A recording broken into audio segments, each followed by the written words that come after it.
Please bear with us for the inconvenience. We ask for your understanding. Madilim, mainit.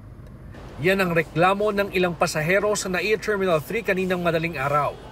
Ikinagulat daw nila, lalo na ng mga bagong dating na overseas Filipino workers, ang pagkamatay ng ilang ilaw at air conditioning system habang naghihintay sa airport.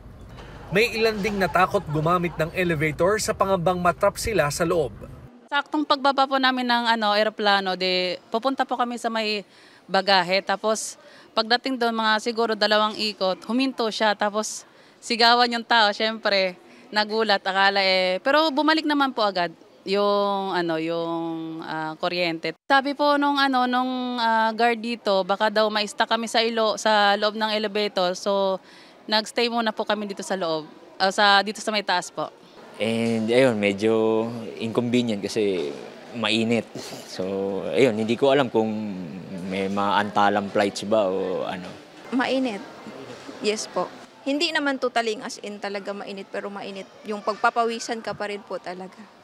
Naiintindihan daw ng airport management ang daing ng mga naapektuhang pasahero, bunsod ng electrical maintenance activity mula alas 12 hanggang alas 3 ng umaga.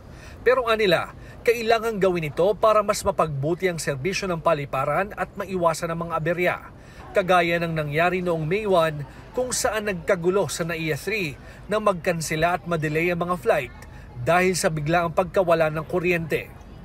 Masusundan pa raw ang maintenance activity sa paliparan hanggang December 13, pero hindi na raw malaki ang magiging epekto nito.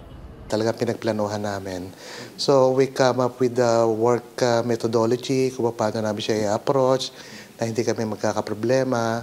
Siniguro ng pamunuan ng NAIA 3 na hindi maaapektuhan ng gagawin pang mga maintenance activity ang importanteng sistema sa airport para tuloy-tuloy ang serbisyo nito sa publiko. George Cahiles, CNN Philippines.